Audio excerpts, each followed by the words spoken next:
Untitled Valedictorian project. Before we start, I want to thank a few people first.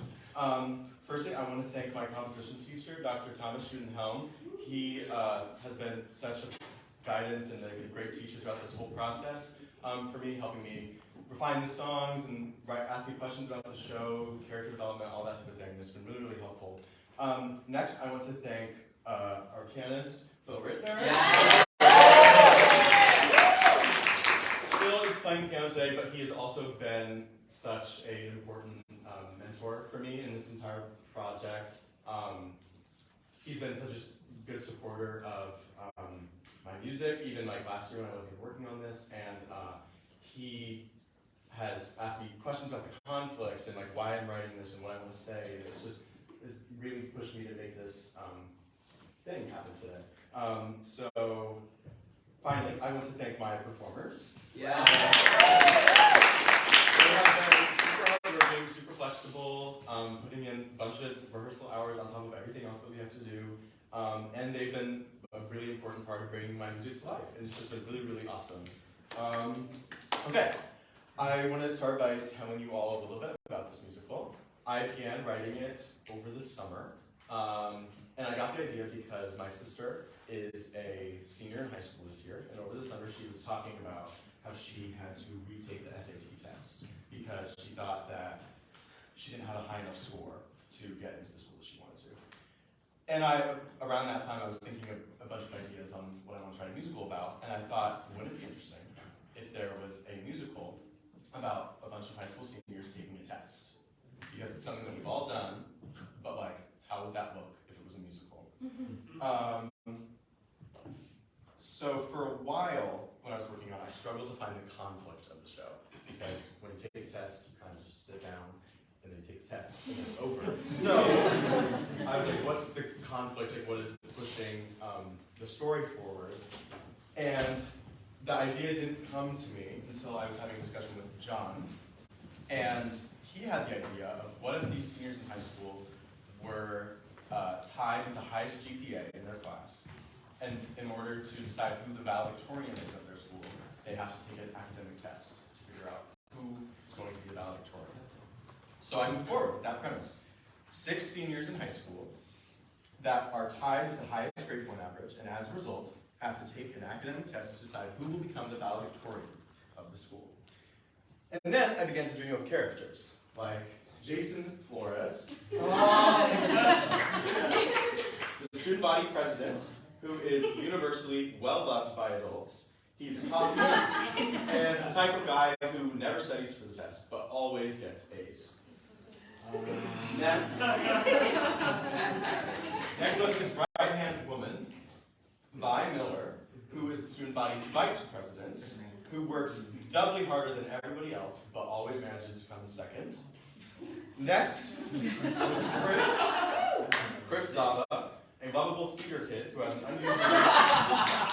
unusual affinity for frogs. Next was Blake Manis, a shy girl who lives on her family farm. Who doesn't do any extracurriculars. Then we have Liv Cesarone, a varsity swimmer who's a student athlete and the daughter of 2 Olympians. And finally, Nate Wright, Liv's ex-boyfriend, who is hardworking, but maybe hiding a few things in order to be in this competition, with the help of his best friend, Hugh Lamus, who happens to volunteer to help make sure that the competition runs smoothly. And then I came up with the principal of the school who helped administers the test, Principal Harris. So I came up with all these characters, and I realized I needed one more thing. I was asking the question, why do these characters sing? Because normally when you take a test, there's no talking at all. So the last piece I needed was the character Shawna, who is the local newswoman who broadcasts the entire competition live to the entire town to see.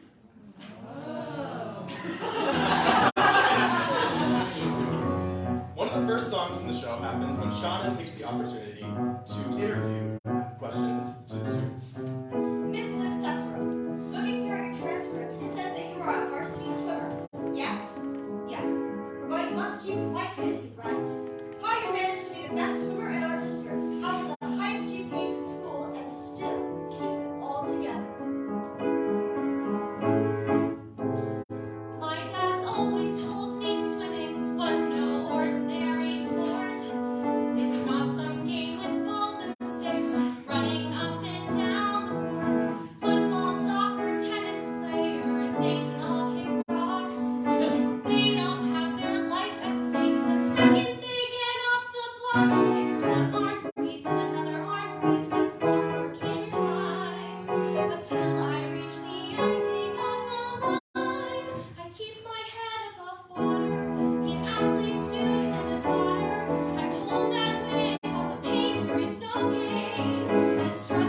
When Blake is called up to answer an interview question for the broadcast, her stage fright takes over, and she is overwhelmed by all the people around her, especially her crush on her fellow classmate, Liv.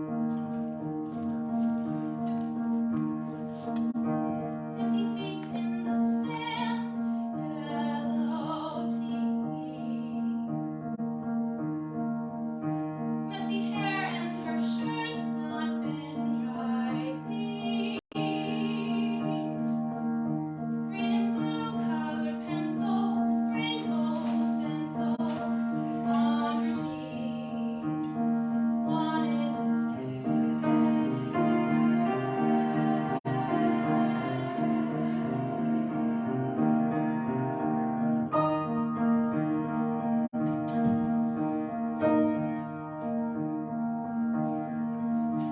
I see a pretty girl in the front of the gym. Pretty girl won't know you 'cause you're not in. Wanted to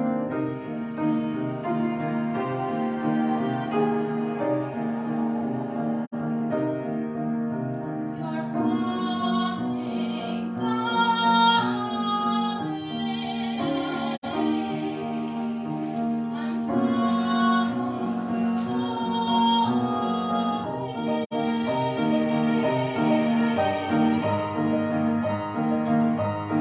Fairytale princess needs a date for the prom. My crazy parents think having a crush on a girl is worse than having a mom. I want to make art. I want love and tears and red. I want passion. Be born and fierce like a cat. If only my life was the same as the pictures in my head.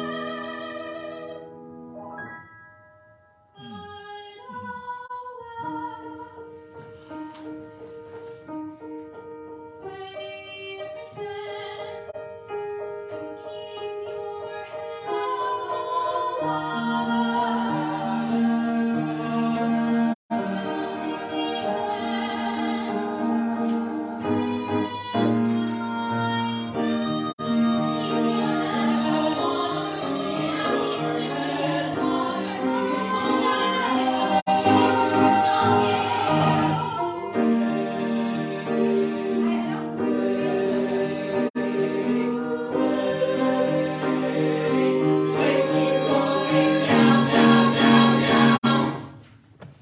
Blake leaves and runs to the bathroom to throw up.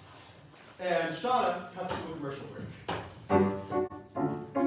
During the break, there is a song that is a poster book about the character of Vaice. She has a disagreement with Jayceon. During the commercial break, Jayceon says, You know, Vaice, I'm honestly surprised you're even here. I mean, who knew the vice president could be smart enough to be the valedictorian? As Jayceon walks away, Vi expresses her frustration, always playing second fiddle.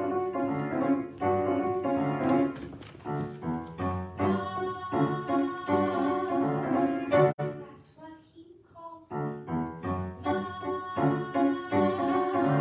Vaice. I'm like his mommy singing Vaice. As his Vaice.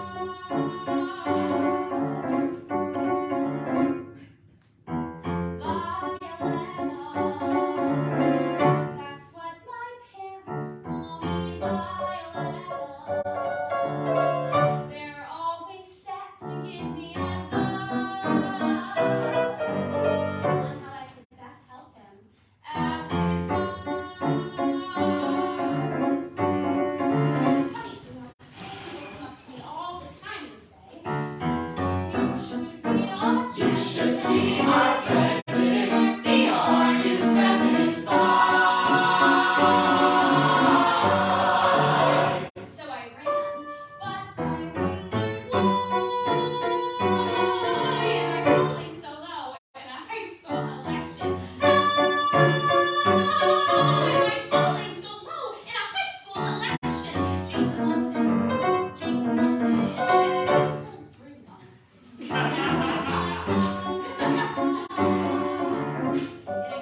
You took AP Computer Science? Yeah, I got a B+. You really think if I win, I'll get it? I'm sure that when you win, the Obies all live to UCLA or Princeton or whatever fancy university she gets the biggest scholarship to. You're sure you did everything right? Yes. Would I ever let you down? You never have before. Right. So why would I do it now? Listen, I'll be there the whole time. If anything goes wrong, one click on my laptop sends you right back up in first place. Okay? Okay.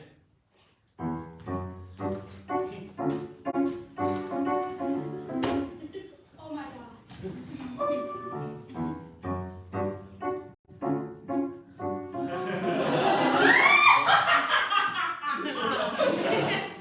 So maybe I'm not president. So what if I'm not president?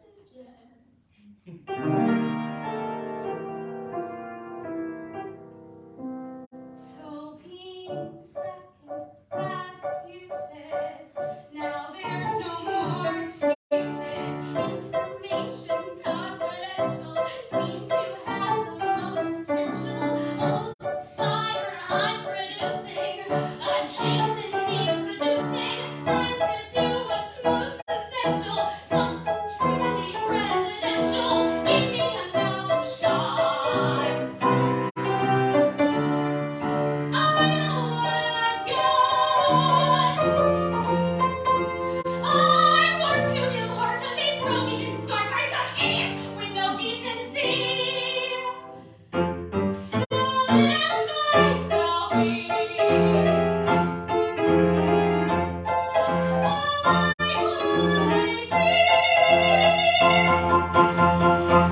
Vice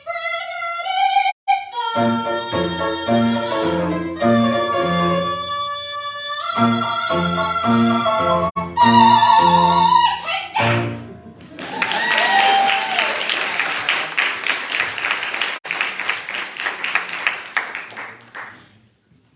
The next song gives us a closer understanding of Chris's character. While he may seem jolly and lovable on the outside, behind closed doors, Chris must deal with his traumatic and troubled past.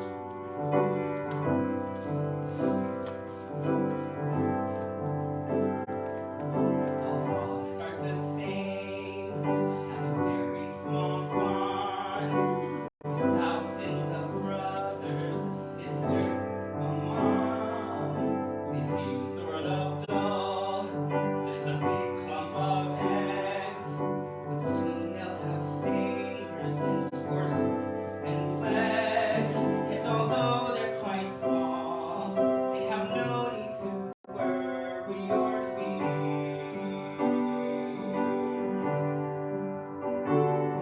Surrounding them there is a thin little layer of protective nutrients gently designed to protect the attackers from what would be attackers that would eat them before they even had the chance to survive on their own. But using this they carry on, and with luck they will come through with calmness and no stress. Enter stage 2.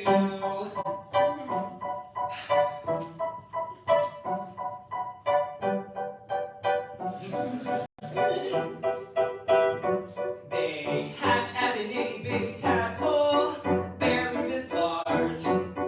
But then they move much in the beginning, but then they take charge. Then they eat and they grow and explore, and oh no, there's some birds looking ready to feast. But they learn and they fail swimming just with their tail, and they think that they finally found peace. But it's not what you think, and the chicken's all pink, and there's no one to help you but me.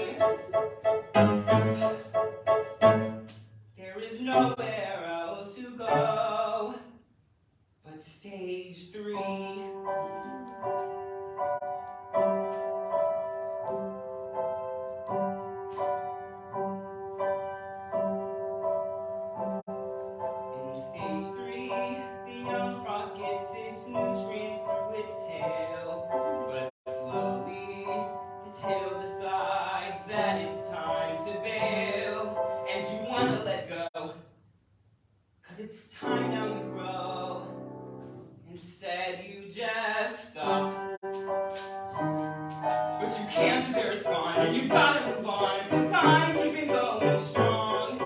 No one cares about your tale, or your grief, or your mom. It's time to face this head on. And stage 4, here we come, adults from 3, 2, 1. Alone I can still find my way.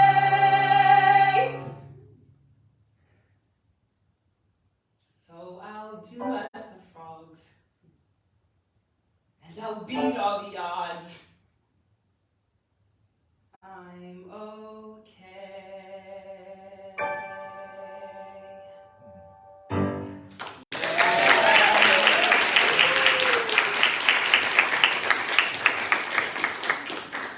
Our last song today centers around the character of Jayceon.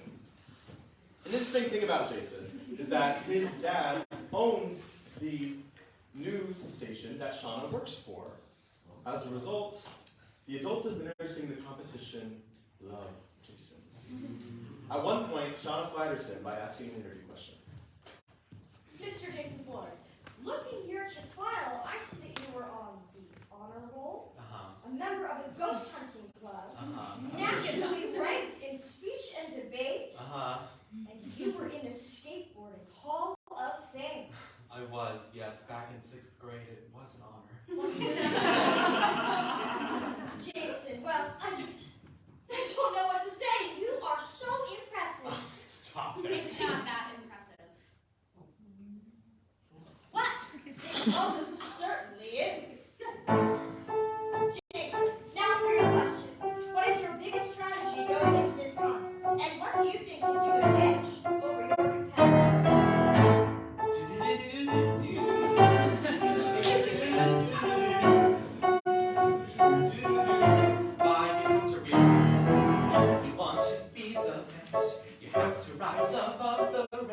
It's not about who studies hardest, it's more about who is the smartest.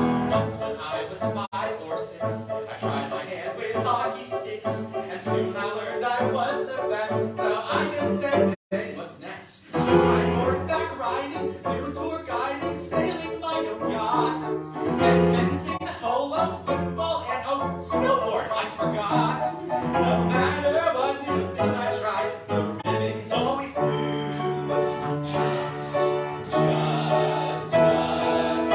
I skate on through. You skate on through. I skate on through. You skate on through. I skate on through. You skate on through. I skate on through. It's not just with sports and clubs. It also goes for girls and loves. If I didn't have my eyes, I would make sure it's mine. Oh yeah. Oh yeah. It's not so much a question about what is for your heart.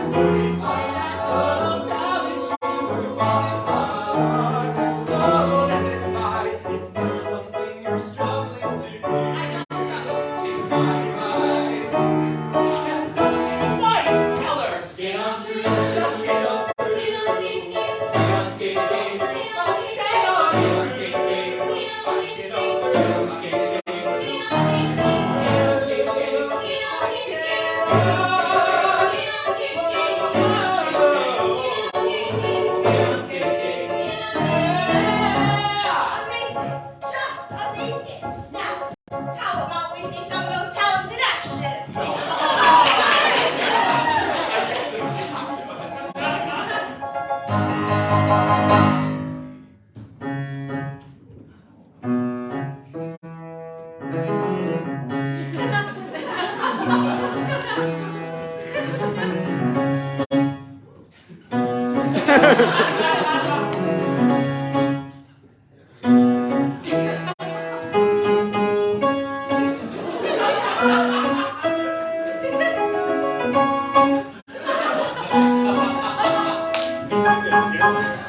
This is something I picked up from a class I took when I was a kid.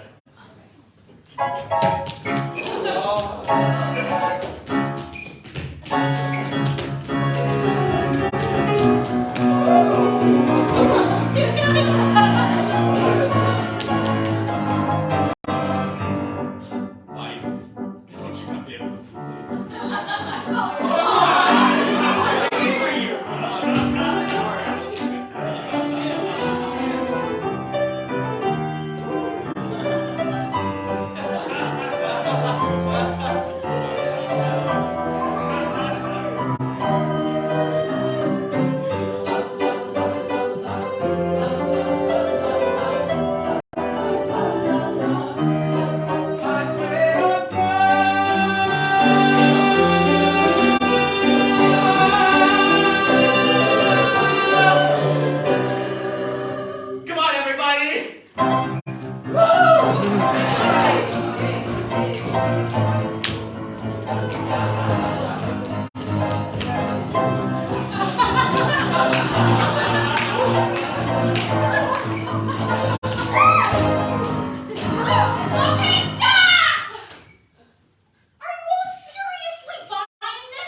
Why'd you pause?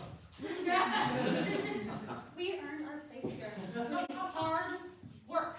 Just as much as you have. Now, Miss Miller, we were just showcasing some of Mr. Floor's talents for the broadcast. No. Miss Lemieux. She's right. Everyone deserves to be here. No matter what. Don't we all think so? Yeah. Now, let me bring it down for a second. Now that you've given me space to digest this, I think I've realized how stupid this whole test is. Well, not stupid, I guess. I mean, we don't need doctrines to decide who is smart. It only matters what is in your heart. In your heart. In your heart. In your heart. In your heart. I'm through with others telling me that I can't and can't. 'Cause I'm the only person who knows who I really am. So if this friendly competition's tied with me and you, know what I'll do. You know what you'll do. Know what I'll do. I'll skid on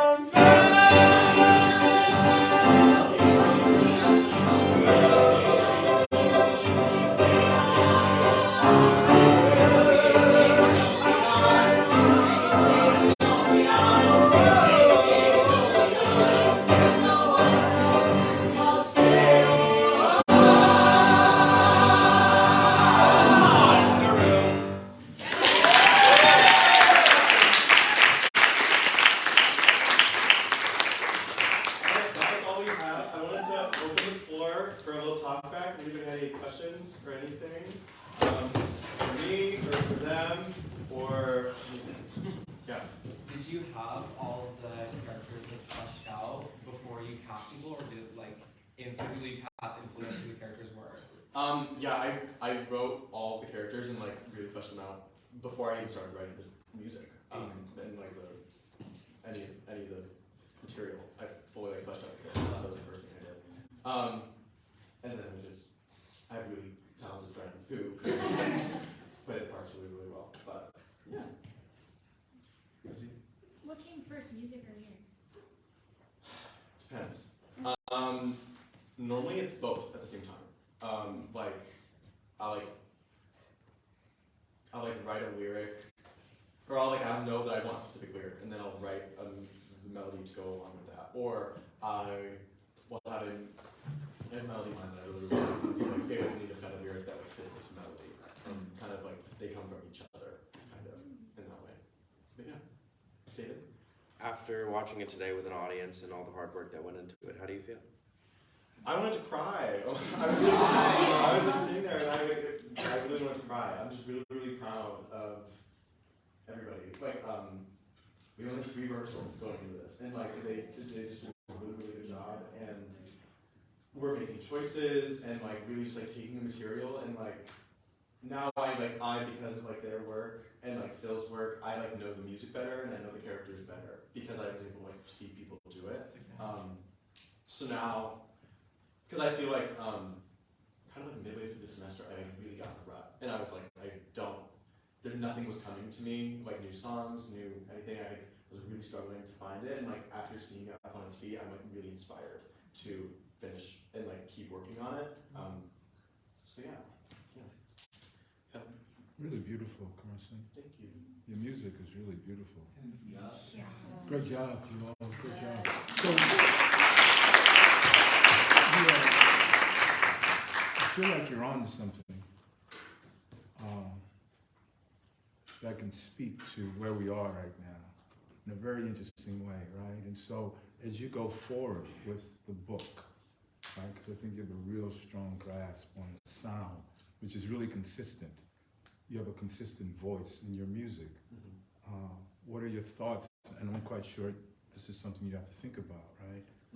In moving forward, in terms of really fleshing out this story, because I think, again, there's a kernel, there's a seed in this piece that you're tapping into. I just think there's far more conflict in a way of what these young folks are going through, and to experience that inside of what you've already created. Just know I'm around whenever you want to talk again, right? Because I have some thoughts, but I'm kind of overwhelmed for you to create your baby and to see your baby begin to get some legs, right? And, so kudos, man. Kudos. Yeah. Did you like face any challenges as far as like, because once you get the ball rolling with like an idea and characters, and then you have music all of a sudden, did you ever feel like, oh crap, like I don't like what I'm creating, like I need to start over, and how did you like get through that and just keep going? Yeah, that was what I was talking about earlier. My like halfway through this record, I like hated it. I was like, this is the worst idea. There's like no conflict. It's like it could never be a musical. It's like not gonna work. And like just like all these intrusive thoughts were like going in. And what got me through it was I had a conversation with Phil about it, and I was like, I hate this, and like I hate, and like I don't know how to not hate it anymore. And not that I didn't hate the work that I did. I hated like going forward. Like that was just so overwhelming to me. And Phil was like, so don't.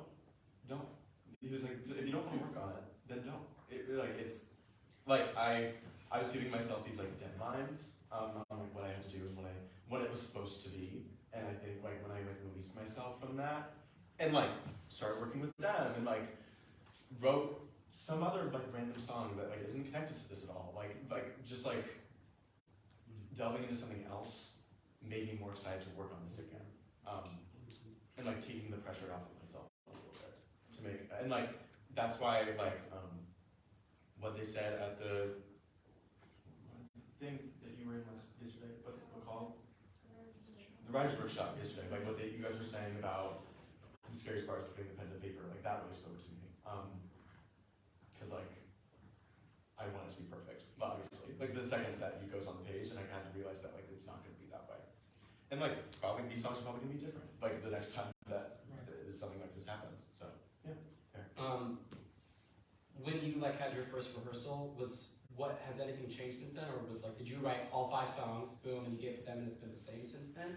Or did hearing it and watching it make you be like, okay, change this, how did that work? So I wrote all 5 songs, and then I like polished all the sheets and stuff, and I gave it to them at the beginning of November, and then we had one rehearsal, then we had a couple rehearsals this week.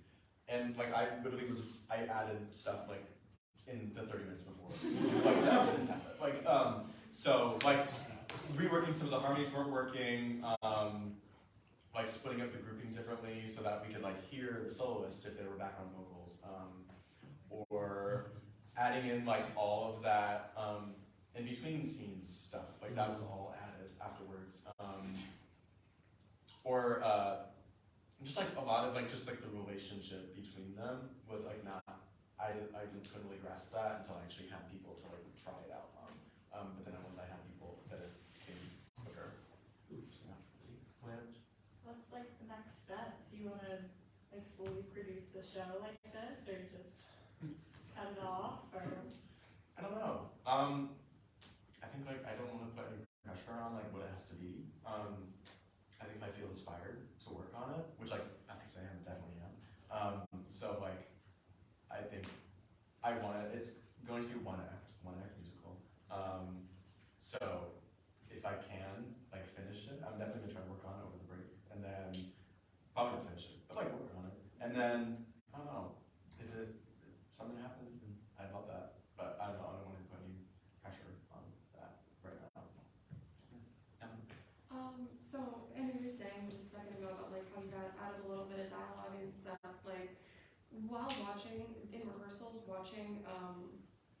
your actors perform the songs, and like when you're writing the songs, do you have like specific stuff in mind for the book, or like what's that process like for you?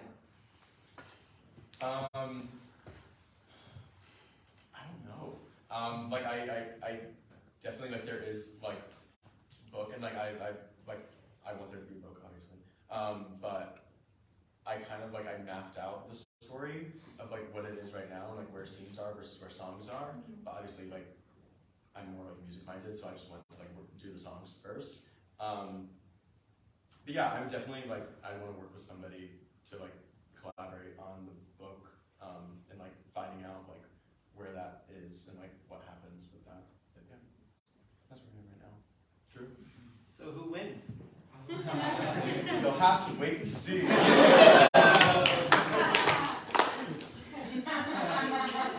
else? Do you know who wins, or are you still figuring it out? I'm still figuring it out. I haven't watched it. I know who does it. I don't know. So is there like a love triangle between what's your character's name again? Nate, Liv, and Blake. Jayceon and what's Like he likes her, but then she likes someone else. That's Are you thinking of Nate and Liv are like exes, but then Blake has a crush on Liv? Is that what you're thinking? I thought I for some reason in one of the when they were dancing, and I thought they were gonna be like, oh, I hate this, and then she was gonna be like, wait, this is like.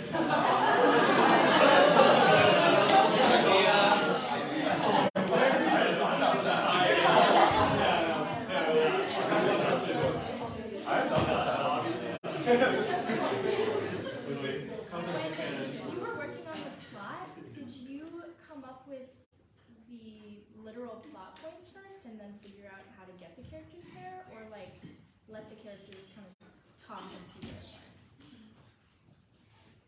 I'm Do you know confused what by your I mean? question. like when you had a scene or a song, did you already know where you wanted it to end plot-wise, or did you start at the beginning and plow through? Do you know what I mean? Usually, yes. I have like this is what happens in this song. And like this is like what happens from the beginning to the end of like this song, like what its function. And then that was like the big thing that my composition teacher got me for, is that like so many of my songs were like plot focused, and that's why he like asked me to do Frog Song and Vaice song, like that are like more character focused. Because like Skate On Through and Keep Your Head are so plot focused. And also, like, it really changed because originally I had the characters getting eliminated throughout the course of the competition. But then I decided not to do that because I felt like if I was like killing off my conflict, like because it was just like losing steam as it went on. So then I kind of had to, but I had already, by the time I decided I wasn't going to do that anymore, I'd already written like 3 of the songs, and so I kind of had to rework those and like how they fit into the plot, kind of. Yeah. Were you inspired by Spelling Bee at all during this process? Oh yeah. It's like giving those vibes. I love that. It's like I love it. For sure, like all those like type of shows, like Spelling Bee and like Hands on Hard Body. Yeah. Like what's the one where they're all like dead? Ride the cycle. Ride the Cycle.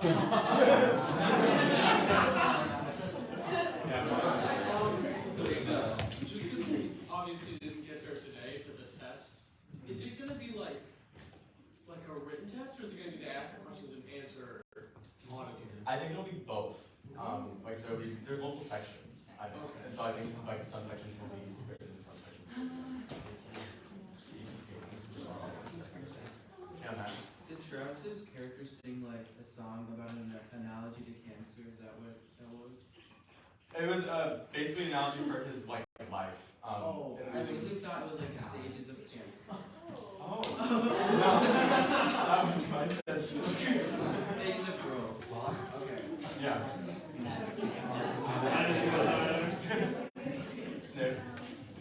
Was this the opening number, or was this kind of like a medley of like everything you've written for this piece so far? This was just a medley of everything I've written in this piece so far. Yeah. I don't have the opening number yet. Okay. So this is just.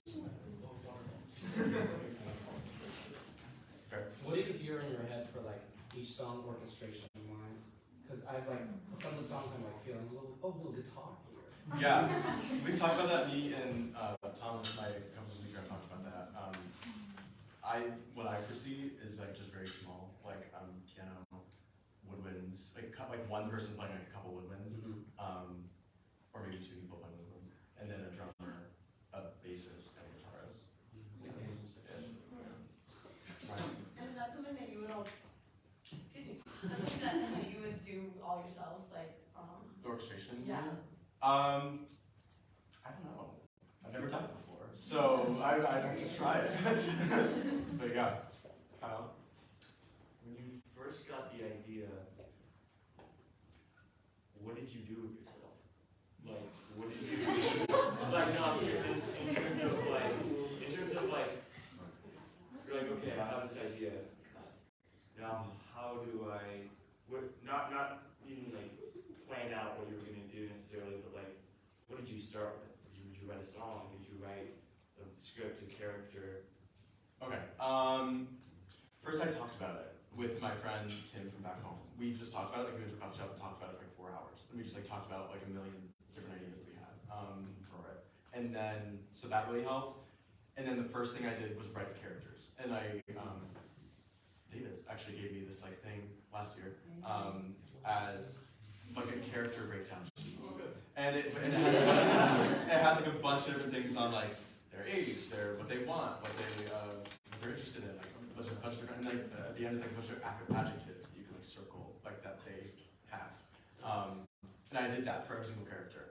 And then I wrote Ski On Through. And then kept going. But yeah, that's really cool. Yeah, really cool. Yeah. It was super obvious that you kind of put in the work to the characters because like especially the frog song and then Vaice song, I feel like with those kind of, it's super easy to get in the trap of like, this is who I am and that's it. But I just like, it was really impressive to see how much work you put into it, and like I saw Pete in one of the breakdowns once of the characters, and it just showed so much in the music and the lyrics, and so, nice job.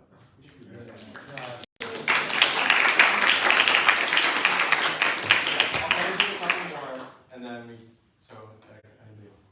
Last question for me. As you are working on this piece and continue to work on this piece, are you finding that the characters are changing, like you're finding new sides to the characters as you're writing them? Oh, yeah. Or is it like you find it and you're like, okay, that's what this character is? Or does it like develop and you, yeah. Yeah, for sure. As like one example, Chris's character, I originally both of his parents were alive. And then I was inspired by like the life cycles of a frog, and then I was like, okay, well the tail leaves, and I'm like, what is the tail for Chris? And then I said it was going to be one of his moms.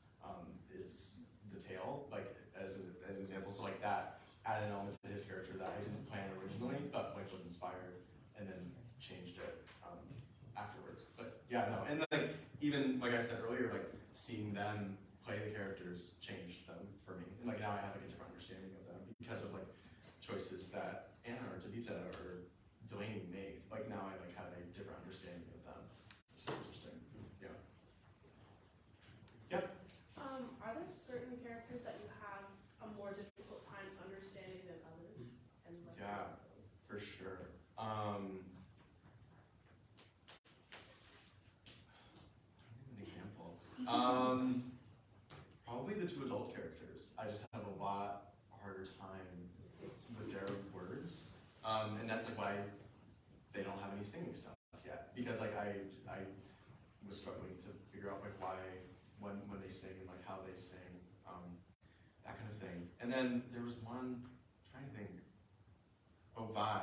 Like Vi's like speech in the middle of Ski On Through, I like rewrote like 10 times because like I could not find the words on what to do. And then my composition teacher, he gave me the idea. He was like, instead of like trying to write the words for Vi, try to like listen to Vi and like see what she's saying, which was like, that was good advice. It like helped me like restructure like how I was thinking about it, and not like I'm not writing words for Vi to say, like she is. Like me, Carson Timmons, is not writing words for Vi to say. Like she's saying words, and I just need to like listen to hear them. Yeah. So sad, actually. Yeah. So many of the characters are like paired off and like have their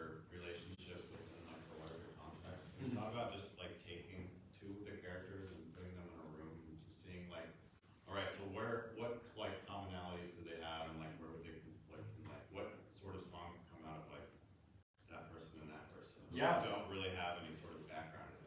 Right, yeah. We actually, Phil and I talked about that. He was talking about how each character is a parallel line, and like, that's part of like why I decided not to kill them off, because I was just like, cutting off the line. And like, okay, like, if each character's journey is like a line, like this, and from beginning to end, if like they got nominated for the competition, it was like ending the line, and so then there were only like 2 lines, and then they couldn't intersect anymore. And so what Phil was talking about was making it more like a web, and like how do these 6 parallel lines, and like how do they bounce off of each other differently? And so I did exactly what you're saying, like thinking about like, okay, well, like Jayceon and Nate don't ever really interact. So like, how would they interact with each other? And like, how is their dynamic different from Jayceon and I? Or we do interact a lot. Or like Blake and Chris, like do they, as kind of like they're both kind of loners, like how do they relate over that? Are they like competing over that? Like how do they interact? Or like Liv and Chris, like how do they feel about each other? And like just inventing history, because I mean, you think about like these characters have probably known each other for their whole lives, and so like how does that history like play into it? Kind of.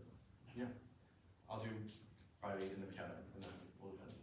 Actually, this is kind of a question for the performers. But what was it like working on a piece like where there's no standard for it? Like it's completely new. It's like a new character, and you get to do whatever you want with the song and like the material you're given. It's so sick. I loved it. I had so much fun with it. Like I was looking at that since I lived with Carson. I was able to hear a lot of these before. I knew I was gonna. He had talked to me and said that I was gonna do something, but he wasn't sure what. I was like one of the last people you actually like put in a role. So I was hearing everything and just like trying to hear like the different parts of it and like knowing like the difference between like what's I'm hearing like what's the program that you use? MuseScore. Hear like the MuseScore, it's for like playback. It's for playback. Like for like the flute, like being like, okay, well, like what is that going to be like in someone's voice, or like in my voice, or Anna's voice, and like that was so cool to like think about like what I would hear, and then hear like what Thabitha brought to Girl Nobody Knew, and like stuff like that. It was so interesting, not just as a performer, but like listening. It was so nice to see. So it was really interesting. The MuseScore stuff specifically, because he gave us tracks that played your melody, and then obviously I had my sheet music, and it was putting like it's almost hard to learn that music because you are listening to a fake saxophone, like, and it's like there's no like intonation, like you can't get little quick rhythms or like grace notes or anything. And I think the character breakdowns were interesting to work with because my character breakdown gave a lot of vulnerability to Vi and like her motives of why she actually is quite a sad person, but she wouldn't show that when she's interacting with these characters. So I think the subtext of what she's actually saying in her song, even though it's kind of villainous, has more under it. Kind of going off of that, I find it like it's easy to create the character because you can create it, but I think I find it hard to figure out how I'm going to actually sing the piece like from a technical standpoint. Am I mixing here? Am I belting? Does he want it like in my full set? Like where I'm like trying to like actually place my voice was interesting because I was like, there's no one singing to tell me, so that was like something like for me to learn, which was interesting. So, but I enjoyed it because I like hadn't had to do that before. Me. I love bringing myself into a character that I don't know. So like I don't have a YouTube reference or like I've seen it before, so I have a reference. It's just his reference. And then when I brought like just connecting myself with Chris, I felt was very easy. And when it came to singing, I would just sing, and if it was tired, I just changed how I did it. And it seemed like as I was doing that, it really helped me flow, like in general, and then I felt like I could connect to everybody else better because they're also being themselves, but not, you know what I'm saying? So I have a lot of fun, and Carson's really good. I would just say, like, for me, it's like very rare that you get to learn like brand new material because, being cast 8 shows, there's always a cast recording or things. It's very rare, and especially having like a piece that was like challenging, so much fun. Like just musically, that was really fun. And then kind of like what Travis said, it's fun because most of us like it's like character-y sort of roles, and getting to bring yourself to that first is very fun. Anyone? It's so powerful to think about originating work, right, as young artists, and there's nothing more powerful than being in the original cast of something, right, that you get to set your stamp, you get to help the writer, because even when it's fleshed out, the writer gives us the story, but it's you who takes us on that journey, and you reveal so much to the production team, even when they think they have fleshed it out, right? So that process is really great. The question I had for you is, and you don't have to tell me or us, but I want, do you have a central question that you're asking as to why you're writing this piece? Like, what is the central question as the writer are you trying to answer? And you don't have to answer that now, but it's something to think about. Is there a central question that you are answering inside of this piece? That's the question to think about. If there's one like right now that I can think of, probably multiple. Yeah. But right now, what I've talked about like in like composition lessons and that kind of thing is what is legitimacy, and like what is authenticity, like for these characters, like and like how can I reveal what legitimacy and authenticity is with these characters? Because I think there's a lot of aspects of the competition that are not what they seem, and like how does that work, and like what does that tell us about like always questioning the things that we're a part of, and whether they're legit or not. And in your mind, time, place, setting is where? Did I miss that? I don't know if I got that. Oh, I didn't say. Setting is like small town America, and then time I think is today, present